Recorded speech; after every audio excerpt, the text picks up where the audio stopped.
Okay, so yes, and just as a heads up to everyone, I did already click that. So hopefully you heard that we're recording. If you would not like to be recorded, you can of course turn your camera off. Um, so I am really excited on behalf of the virtual ICC World Council Working Group to have Dr. Osvaldo Succi Jr. here.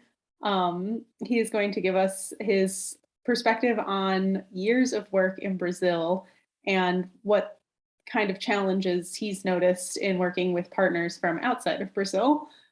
Before that, I will make a few working group announcements. Actually, there's really just one main one, which is that we are hosting and planning the virtual forum in October. It will be October 4th.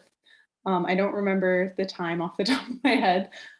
Information about that will be shared via Workplace, and we are still in the planning stages of that symposium. So if you would like to participate in any capacity, it could be possibly speaking and participating sort of in a formal role, or it could be helping Constantina and I with organization behind the scenes. Please reach out to us. Our emails, our contact information is on Workplace. And we're really excited about it, but right now it's still in the planning stages, which is also exciting. It means we have kind of an open field for what our ideas and things. So yeah, that's my main announcement. I don't think we have a meeting scheduled for July. I think that we will take it. Well, we don't have a working group meeting. We will likely meet regarding starting the planning of the symposium. And then in August, we will have kind of regular meetings again. So thank you all for coming this morning. Without any further comment from me, I'm very excited to welcome Dr. Osvaldo Succi, and please take it away. Thank you, Emily. Thank you. Thanks, everyone who's participating in this meeting. If you feel comfortable, you might open your camera. You know, it's very difficult sometimes to talk to just figures. I think I see a familiar face here, a former student of mine, if I'm not mistaken, Henrique. If that's you who I'm thinking of, thanks for participating. So basically, I'm gonna cover some basic steps in a virtual exchange or COIL project, and I'll try to sort of give you a very broad perspective of the things I think are some challenges in this area. I have to warn you that I'm not a specialist in intercultural competence. I joined this group exactly because I want to understand it more, and I think it's a very important thing. So if I don't use the correct technical words, please feel free to correct me or to help me go through the whole process. So basically, as you see in this slide, this is oops, not this one, this one. This is the institution I work for, Centro Paula Souza. It's a group of 75 technical community colleges and 245 technical high schools. I'm responsible for virtual exchange for graduate students for the community college. The unit I work for is the undergraduate studies, and we've renamed it Projetos Colaborativos Internacionais, International Collaborative Projects. Emily and Giovanna can speak more about the differences in names here, but basically we follow what SUNY COIL Center has as the idea of a COIL project. So that we can have an idea of where I'm speaking from. This is São Paulo. São Paulo is in terms of financial center of Brazil, is probably responsible for 1/3 of our gross product. So it's very important in terms of financial resources, and a lot of things in terms of education happen here. This is the distribution of our 75 campuses in São Paulo State. These are very small campuses, mostly with 3,000 to 5,000 students. And we offer in every campus a very restricted number of programs, probably 5 to 6 program stops. And here is how this whole story started, this COIL project started. I'm originally an applied linguist, and I teach English at one of these colleges. And I wanted to make sure that my students had contact with international participants, international people. I'm a former SUNY Albany alumni. I invited some of my friends, and I normally had something like, if you want to spend 2 weeks in Brazil, I'll cover your air ticket, your hotel, and your food, and I'm going to give you a lot of free time to have fun with my students. And they take you to barbecues, they take them to their grandma's house, they have tea with you, blah. And this is one of the people who came from 2009 to 2012 when I was running this. Richard Catabiani from SUNY Ulster was a frequent flyer here in our program. And he noticed something really interesting about this is common knowledge about Brazilian culture. We love soccer. So he made a point of provoking me because I root for the one in green, the Palmeiras. And he always made a point of bringing or coming or wearing this jersey from a team that I'm not fond of.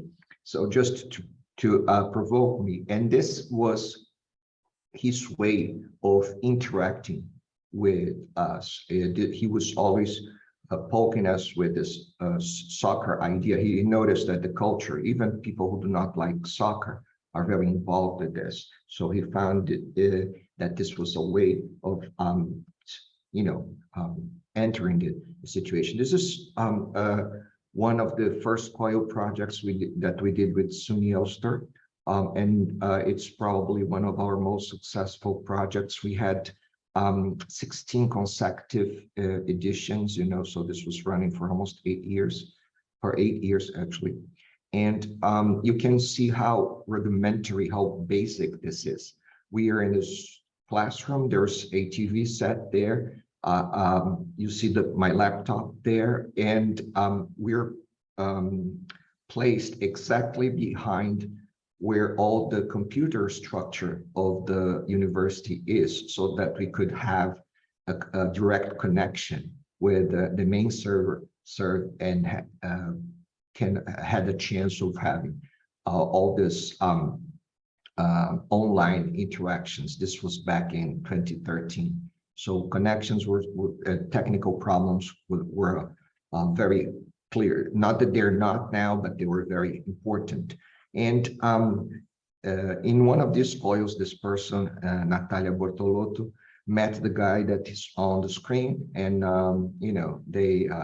he came to Brazil. We offered him some Portuguese class. She went to the States. He came back, and now they're happily married. And she's a human resources manager at Schenectady Trust Bank in Albany.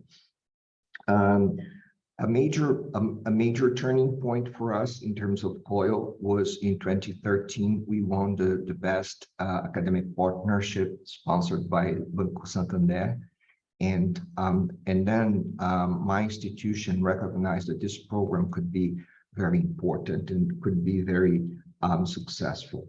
As we started before the COVID pandemic. When the COVID hit us, actually hit everyone, we were already structured, and we were, you know, we already had very large numbers. As of 2021, we had 69 projects, approximately 1,800 students involved. 60. This is FATEC students, you know, Brazilian students. I'm not counting the international, the partners. So this number is probably double. 60 professors on our side, 32 FATEC campuses, and 23 international partners. The point here is that we have projects in Portuguese, in English, and in Spanish. Sometimes the content area professor is not proficient in foreign language, so we team him up with a group of language teachers. So we have 220 English teachers, and we have approximately another 80 or 90 Spanish speaker teachers, so they can help this content area. And things have been growing to a point that we have to really think what we want to do next. This semester alone, we had the same number of projects as the whole last year. We had 69 projects, and approximately we're now on 1,500 students. As the projects are going to finish this year, this month, I still don't have the final number, so it's approximately. I don't think we're going to hit 1,800, but we're probably going to get close to 1,700.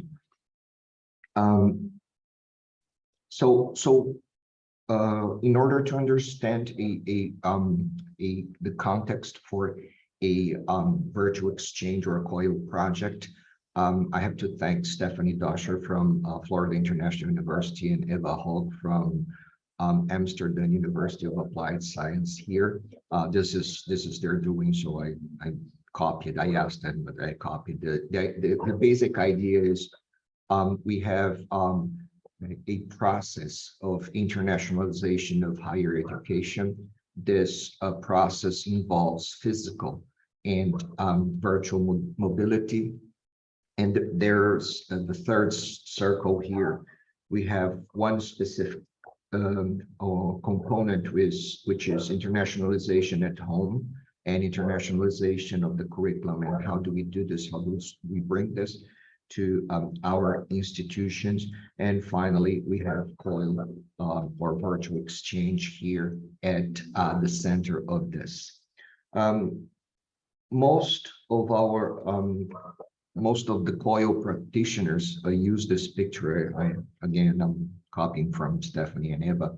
When we talk about intercultural competence, and we use that famous elephant thing. What is culture? You know, depending this group of blind people looking at the elephant. One says culture, it looks like a snake, looks like a brush, looks like a tree, looks like a rope, like a pillow, etc. So we can look from many different sides, and this is exactly what we feel when we talk about culture. But in order for the student to experience this, we have to create a comfortable setting that he or she feels comfortable.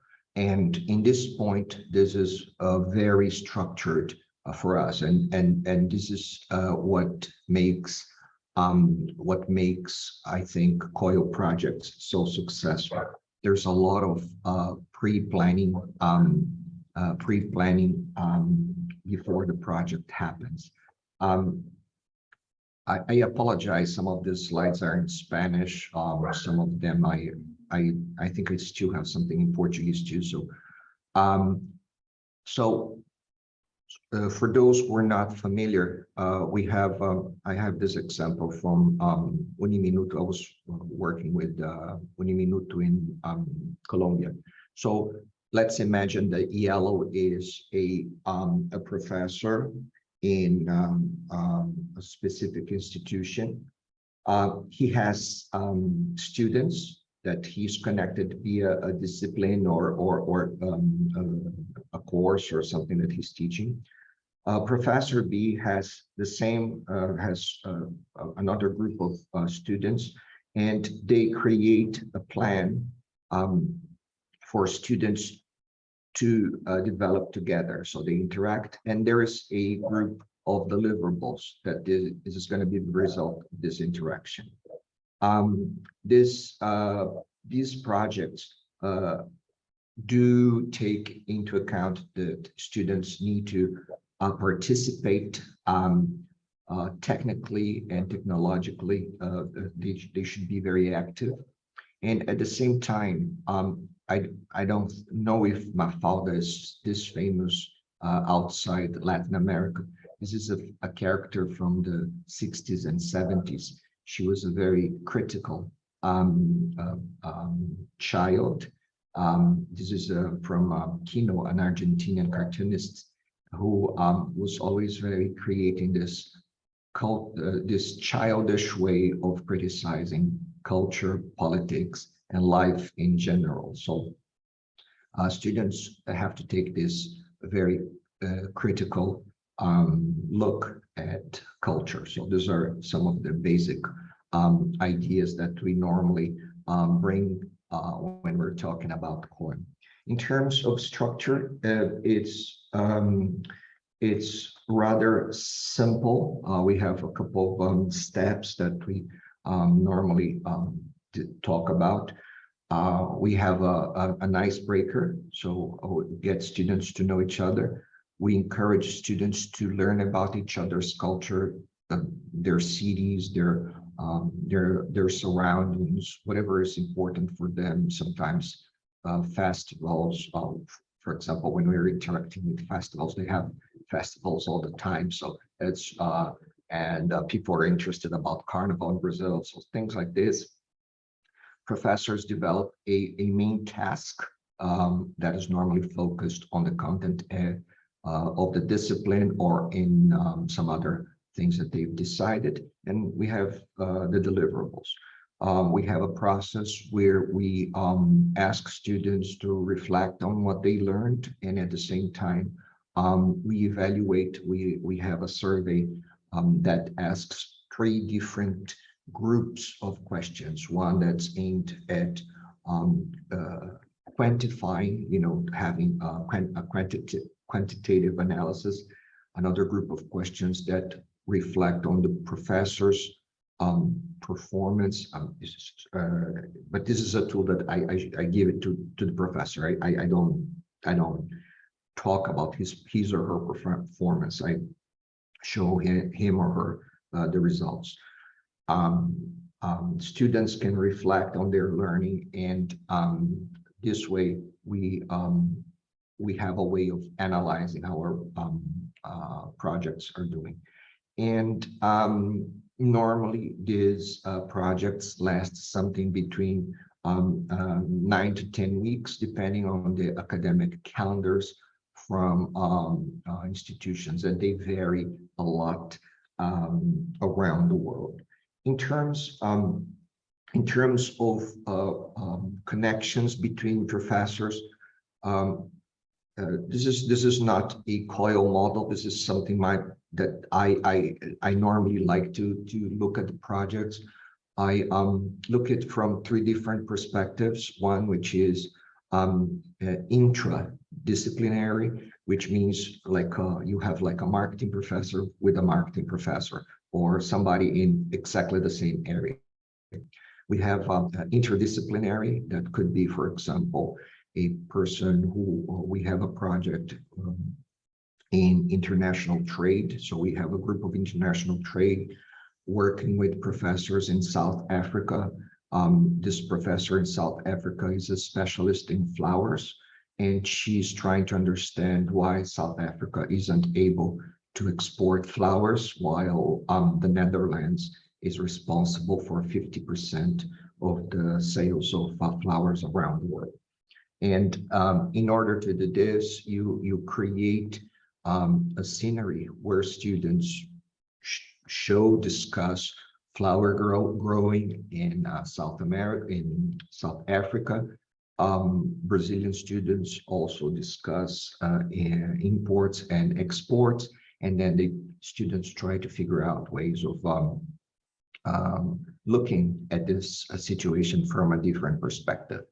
And another way of connecting projects is via the 17 sustainable objectives from the United Nations. So you can look at one of the 17 topics and try to create a situation where disciplines, where professors can discuss specific topics. In a COIL project, normally using this iceberg perspective, normally what you see, the disciplines or the courses are here.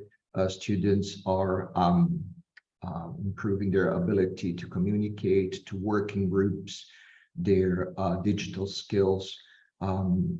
What we normally emphasize is the possibility of making friends, and giving students a context that go beyond the classroom. And normally this involves culture, learning about each other, interacting, things like this. And one thing that I found that is very deeply rooted is a sense of belonging. It's amazing to see how students from very different countries sometimes are able to communicate or even create bonds when they are they found something specific point, K-pop.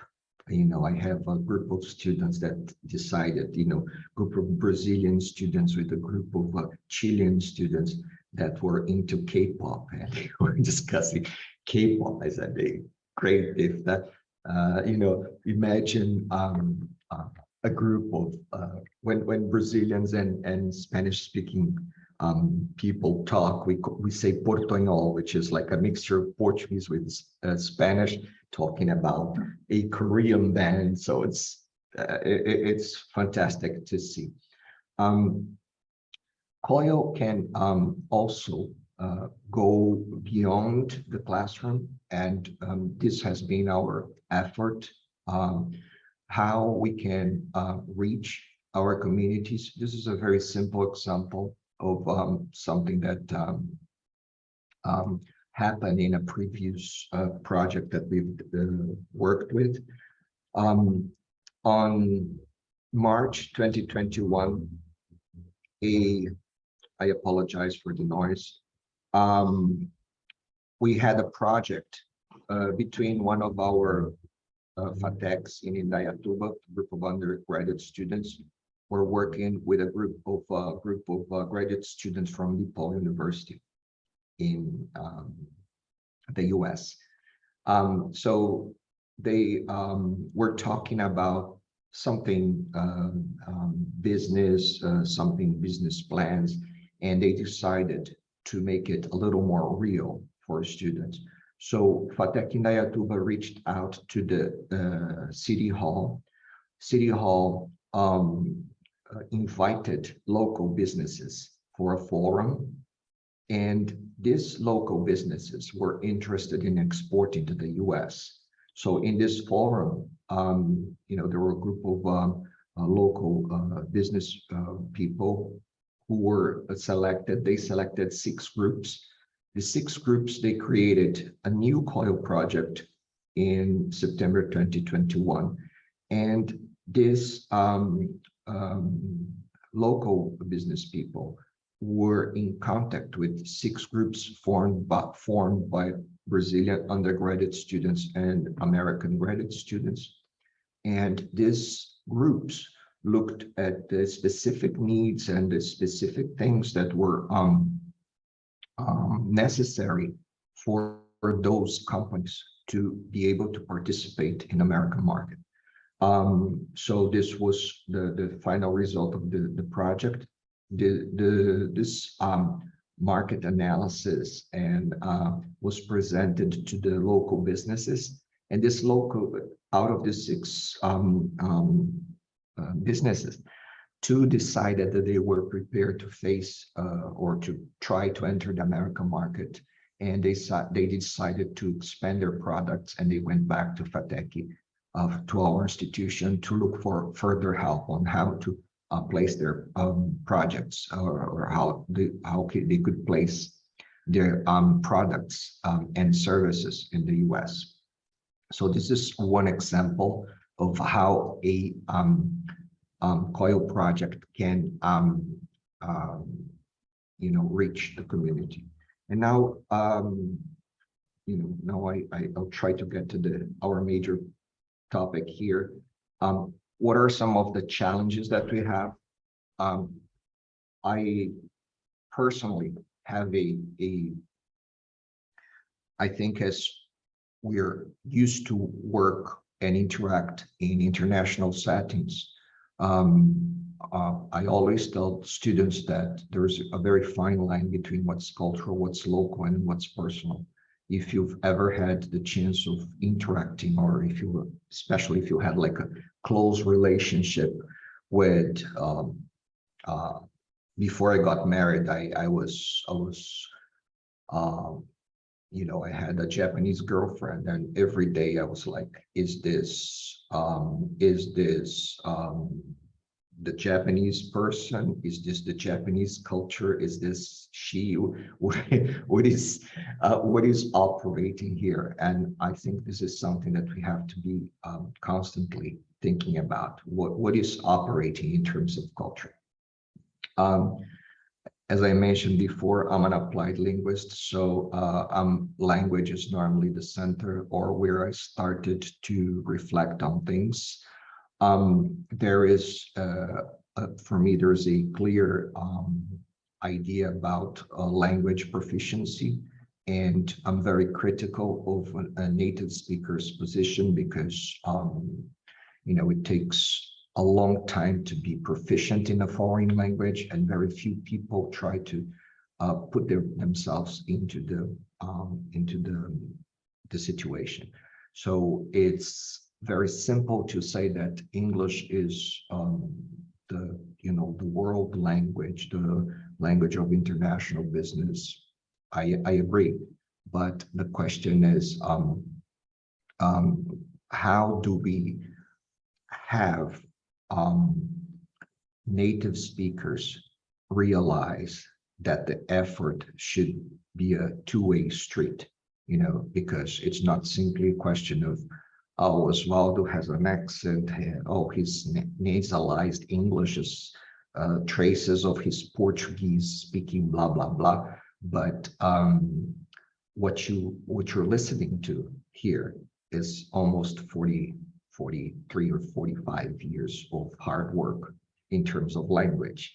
And this should have a serious effect when a native speaker is interacting with a non-native speaker. So more and more, I think we have to plead for multicultural environments where we can have people really putting an effort into learning a foreign language. In our interactions, Portunhol has been a very interesting situation, because, as I mentioned, I was talking to Giovanna before we started this presentation. She said she can understand Spanish, but she cannot understand Portuguese. And it's really, really so interesting, because Portuguese and Spanish share something between 95 and 94% of the words. So but there is a major point that some people miss. Our phonetic system is a bit different, and Portuguese has a very nasalized language. So there's a lot of which Spanish doesn't have. So that's where you get lost. So we have a couple more extra vowels, and it makes it complicated. So we've learned that it's possible to interact, and it's the growth of COIL projects has been enormous in South America. But again, we have to learn how to interact with Spanish speakers, and this has been a major challenge for us. And also, native speaker is a very controversial concept nowadays. We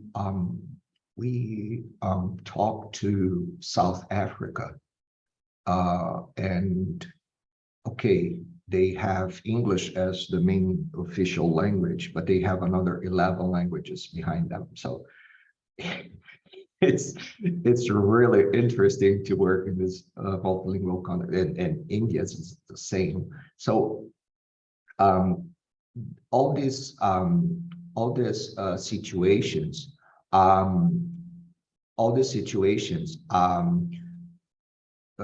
prompt us to consider certain aspects of language, and I think these are some critical points for us. And it gets to the point that language allows us to see certain other aspects. We have some projects with Portugal, and like continental Portuguese and Brazilian Portuguese have differences like American English and British English. And to the point that sometimes we do not understand what they're saying and vice versa. They understand us better because there are a lot of Brazilian soap operas there, and we receive very little information about Portugal. But it's amazing to see how they sound rude to us. For example, Portuguese people will say no to your face and say, you know, do you think it would be possible? Would you be so kind as no, like that? And they see us as being too flexible. You say, we never say no to anybody's face. We say, okay, maybe this is going to be difficult. And so these details in terms of interaction are very clear, even within the same language, you know. So these are some of the challenges our students are facing. In one of the projects, a program coordinator created a scale of difficulty. He places the students first with Portuguese students, then with Spanish students, and then with English speaking students. So it's really has been a really interesting experience. You know, things that are very common, and I think you probably heard at some point or another.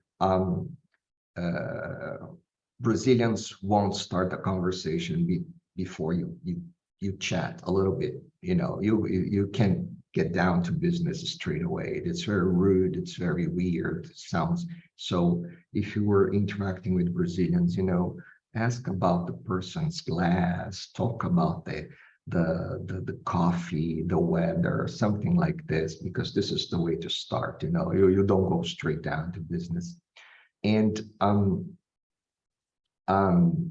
if you are interacting with people, academic people in Latin America, be careful when you open to questions, because they'll spend like 15 minutes trying to, you know, explain where they're coming from. For us, it's very important where that question is coming from. So this person probably is going to spend like a 10-15 minutes trying to reach to the question. So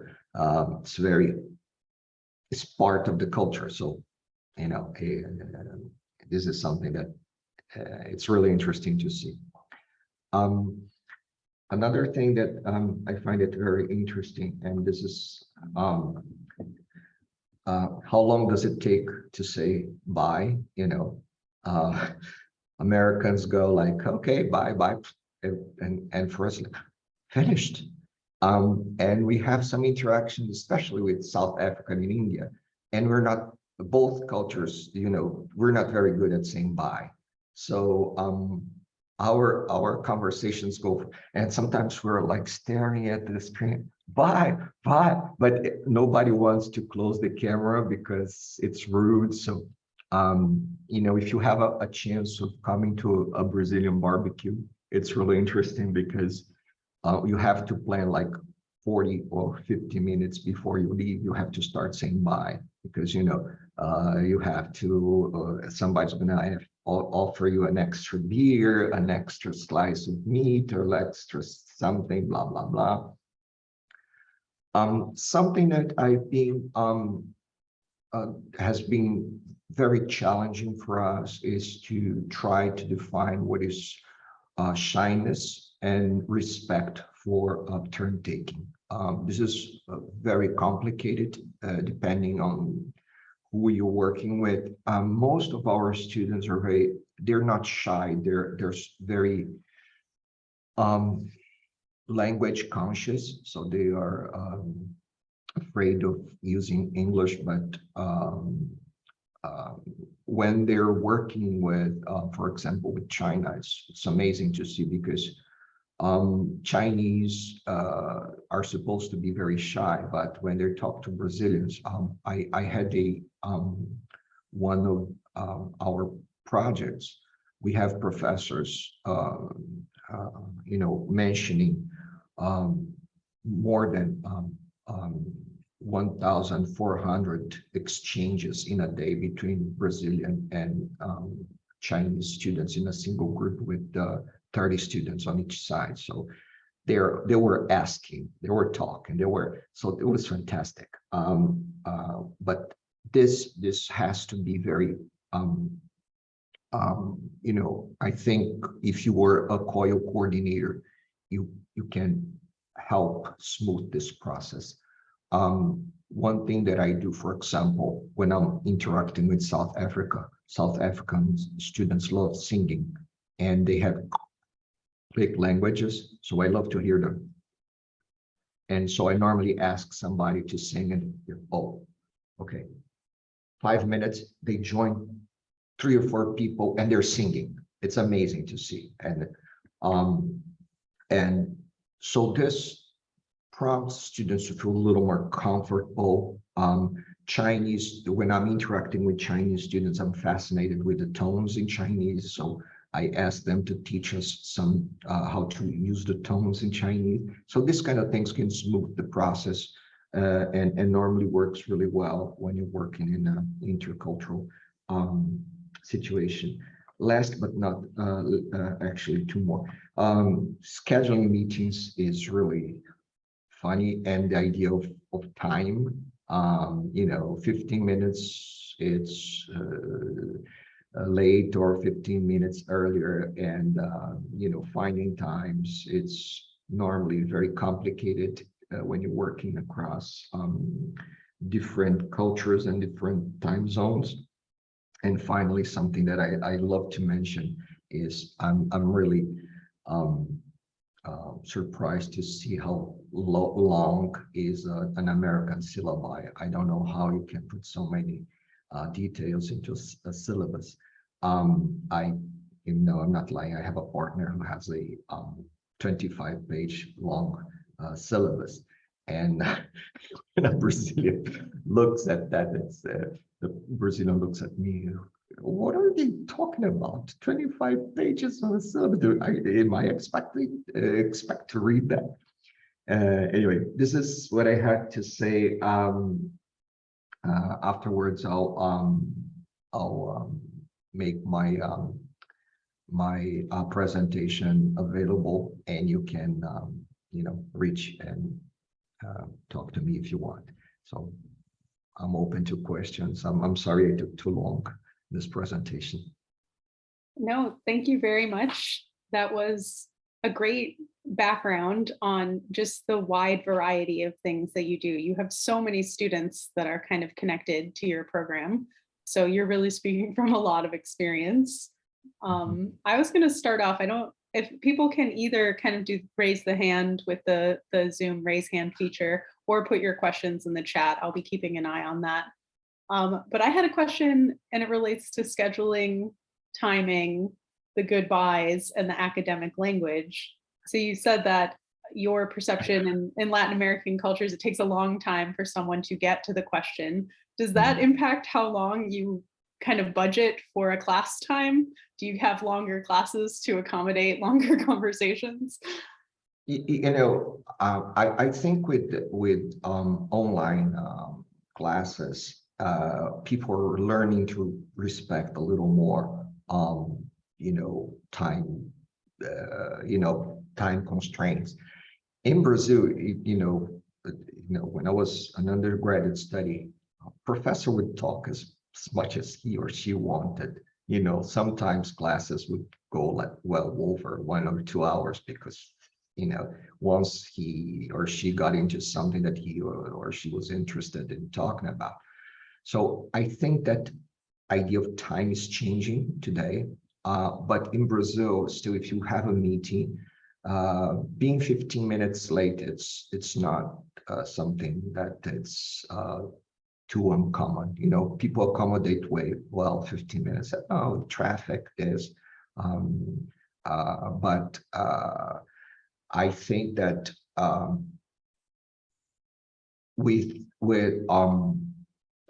I'm very picky with that. When I have I've had situations where I had for example 9 or 10 of my professors presenting their projects, and keeping track of time is really complicated. Sometimes I ask people to record a video, and I put the limit and say, please record a 5-minute video, which helps a lot.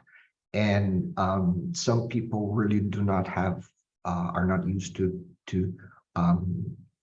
situations like this, where you say, okay, we're going to talk for 1 hour and that's it. So this is something that you have to really keep an eye when you're working with Latin American professors. I think Grant has a Grant, go question. ahead. You can unmute yourself. Great, thank you. First, thank you Osvaldo for that presentation. I mean, I'm just scratching the surface of COIL programs, and at our institution, we're looking to expand. So I was blown away by the numbers of projects that your institution has, and just wanted to get your take or advice on, for one, an institution starting to develop these partnerships. I know it's a really broad question, but what kind of advice could you give, or what are some the challenges that you might have come across starting COIL with professors? And it's a very broad question, so feel free to answer any way you'd like. Where exactly are you, Grant, if you don't mind my asking? Sure, I'm in Canada, so Ontario, Canada. Okay. I think Canada is a really interesting country, in cultural aspects, because there's a lot of recent immigrants. I think there's a lot of diversity, which makes it easier to connect with certain countries or certain things. But I always look for a champion, like I look for that professor that you rain, shine, or storm, he or she will be there. One of my professors is here, by the way. Nilza's here. Nilza, could you abre sua câmera, Nilza, por favor? Nilza works with me, and I know that whatever, there is Nilza. And this is the kind of professor I can count, whatever happens. Nilza, she's in the supermarket. I'm walking. I know you're walking. I just stopped to walk to you. Thank you, Nilza. Thank you. So this is the kind of thing that you have to look for. The person is walking, is shopping, and she's there for you. If you have a person like that first slide that I mentioned, I have a professor who did the 16 projects consecutively. There were times that I was really sick and tired of the thing. And the person, no, let's do it again. We're going to get this straight. But, this is a lot of work. No, let's do it again. So I think finding people involved is the key thing. If you want the slide, I'll put my email here. We can schedule another meeting, and now we can talk to your professors. We can try to motivate it. This is open to anyone here. we have a large number of professors interested in working. So the best thing is finding key professors that will support you, you know, and a lot of these people do, you know, if you manage to have incentives, it's great. A lot of my professors do for free, you know, like Nilsa receives 2 or 3 classes extra for what she does, and she works sometimes 20 hours a week. She likes it. Well, what can I do? You know, it's but it's like a bug, you know. Once it bits you, it's. I don't know if I answered your question. Right. Thank you for that. I have, Larissa, I see your hand up, but I have one related question, which hopefully has a somewhat short answer. I wanted to ask, when you mentioned the award from the Santander, I think that was a bank you said. Yeah. So did that increase the number of people who were interested, or did it just kind of stay the same, or did that recognition with that award change things? I think it changed within my institution, because I was doing that, and as we're a very large institution, it's very difficult to get recognition, and it's very difficult. I think I'm not criticizing senior administration here. It's just too many projects going on at the same time, so it's really difficult for them to realize what's going on. And all of a sudden, you go to a like a competition. The state governor is there. You're competing with top Brazilian universities, just like USP, FGV, ITA, and you win the prize, and the governor comes shake your hand. You know, this is big news. So this gave some leverage to, you know, to aspire for larger things. What happens, and I think it's not only my institution, COIL projects are in a very delicate position, because most of us are inside international relations departments or something, and a lot of people still see you know, physical mobility as the idea for internationalization. And I really think it's not possible, you know, like top Brazilian institutions. I see here Mateus from INSPER. You know, they are very, very rich institution. I doubt that they have more than 20 or 30% of their students in international exchange. Very rare. In Brazil, most institutions have like 5, not even that. My institution doesn't get to 1% of our students, because we are tuition free and we're a public institution. Most of our students come from very difficult financial backgrounds. Okay, Larissa, thank you for your patience. Please go ahead. No problem. First, thank you very much to Oswaldo for excellent presentation. Thank you for so kindly sharing your wisdom, your experience, your lessons learned with us. So it's really priceless that you do that. Thank you very much. I have a couple of very quick questions. I hope you would be able to address. First, we see a lot of interest growing exponentially, by the way, in many countries in secondary education, pre-college years. So since you are teaching in community college, and I was just wondering, what's your knowledge of any interest in high schools, the secondary education in such a virtual exchange? And the second question is related to, you said these projects are becoming popular across the international relations department. So you mentioned sustainable development goals. How common it is there interest there, like to devote this kind of exchanges for sustainable development goals or things of that nature? I'm coming from the point of view of science diplomacy. So SDGs is something that we're working very closely with. So these two questions. Secondary education, high schools, interest in SDGs and higher education. Thank you. Thank you, Larissa, for your very interesting questions. First, I think there is a interest from high schools. I don't belong to the high school department in my institution, but we have like 240 something units. So there's over 250,000 students. So it's there's a lot of interest. What I did was Ana Carolina and I, another person from my team, we had a couple of workshops to help professors interact. I think it's going to be a major thing, but it's still in Brazil. What I see is high schools are connected to the Ministry of Education, so the rules are very strict, and it's a little more difficult to interact because you have underage people, you have a lot of restrictions, so it's a little more complicated. But once they get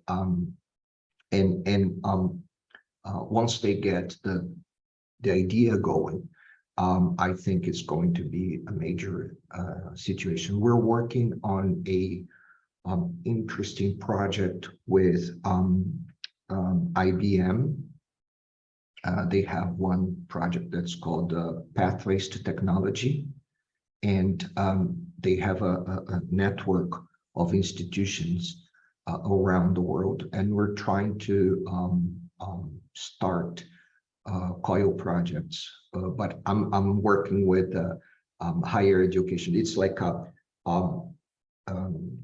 high school higher education connection, so students go straight in the same project. So I'm starting with students from the higher education, and hopefully we're going to be able to move to the high school. So I think there's a lot of room, but still it's mostly higher education in the world. And there is a lot of interest with SDGs, but Global South is in a different, pace. We're still very focused on content disciplines.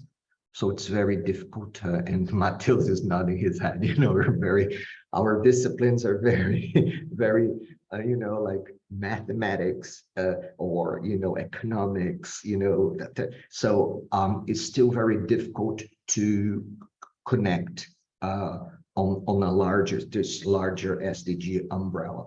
I think it's going to take a couple of, it's going to take a little effort on that area, but I think that I'm trying to somehow include SDGs in all of our projects, even if we say, okay, pay attention to SDG 5. This is somehow connected to your project, but it's I think it's a long-term and a long-term project still, especially I don't mean to be offensive here, but I think we need to respect timing. I think the timing of the institutions are different, and the Global South is still dealing with very technical, structural problems, and decolonizing curriculum, so certain things like this. I think it's gonna. The idea is very appealing, but I think it's gonna sink in. It's gonna sink in, but it's gonna take a while. We have to be patient. Thank you, Osvaldo. And I also work with IBM, and kudos to you to really doing it. And I also learned that connection through our very well-known agencies. Like I am an engineer by training, so I work with NASA. So organizing these exchanges on behalf of NASA really opens much more doors. So, and thank you very much for sharing your thoughts and experience. Thank you. Okay. Okay, we'll have our last, I think our last comment from Mateos is that correct? Exactly, Emily, thank you. Professor Osvaldo, first of all, thank you for your speech and your thoughts and comments. It's always enlightening listening to you. My question is more a curiosity. What do you think that students collaborating with Spanish-speaking countries, how they react to that? And I ask that because we have collaborated with an institution in Chile, for example, but the activity was in English. And what we tell professors as from our COIL office, it's not official in the COIL office, but what I say is that they are more comfortable in using English to interact with Latin American countries than using our Portuñol language. So what are your thoughts on this topic? Thank you. Welcome. Thank you for the question, Mateus. It's really interesting because his accent is not from São Paulo, you know, this Portuñol is. You were a foreigner to São Paulo. I am Northeast. Yeah, okay. I think, you know, Mateus, it's back to the idea of, again, I don't mean to be rude here. Latin American countries suffered a lot of with the military dictatorships and this, you know, socialist capitalist division in the world. And our governments have always looked up to the United States in you know, most of the time.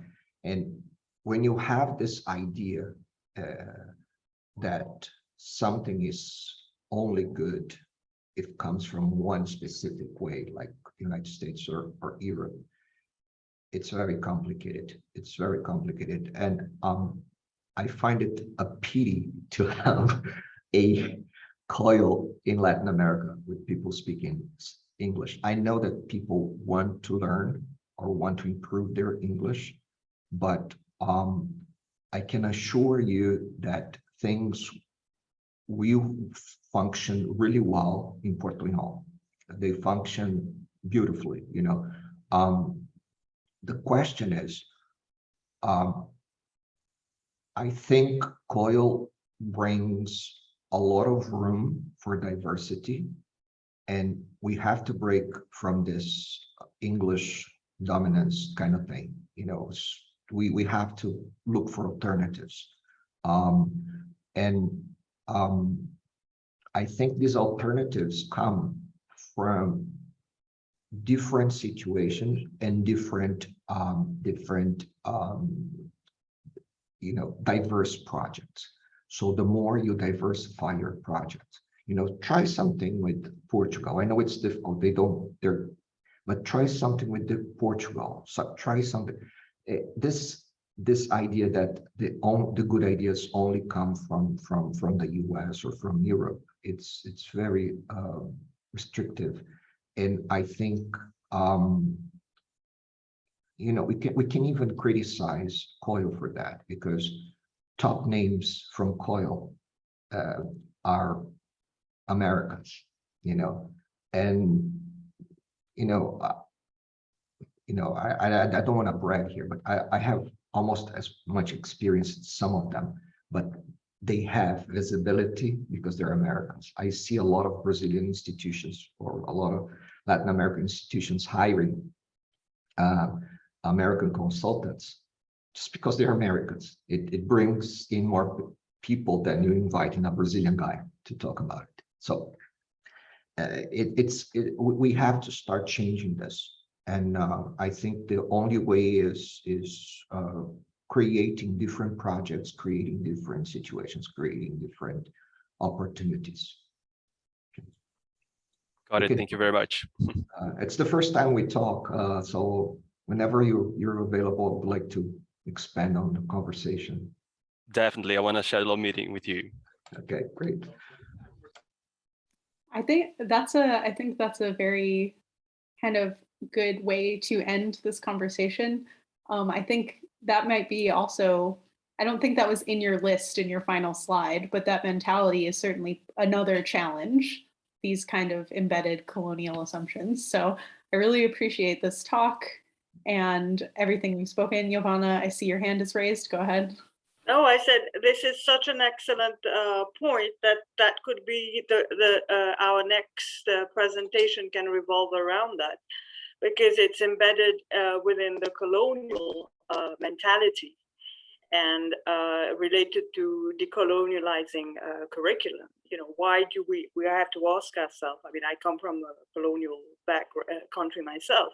Why do we think that whatever comes from our previous colonial masters or today the US is better than what is being homegrown and familiar with what's happening on our territory? So thank you very much, Matthias, for that point.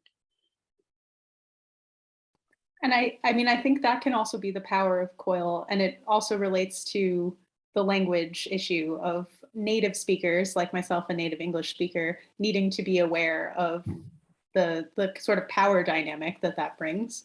So all of this is really great. I have so much to think about for the rest of my day. Osvaldo, I can't thank you enough. I really appreciate you talking to us. And I'm glad that we have this recording to share. So just thank you again. That's all I can say. And thank you all for coming. Thank you for the invitation. And you better close the conversation because I'll keep you. Yeah, no, I think we all could. I don't know how to say bye, you know, we're gonna. Oh yeah, true. I forgot about that. So we'll say goodbye for a couple more minutes. Thank you. Take care, everybody. Obrigado. De nada. Tchau, tchau. Bye bye, everyone. Bye. Bye, Matthias.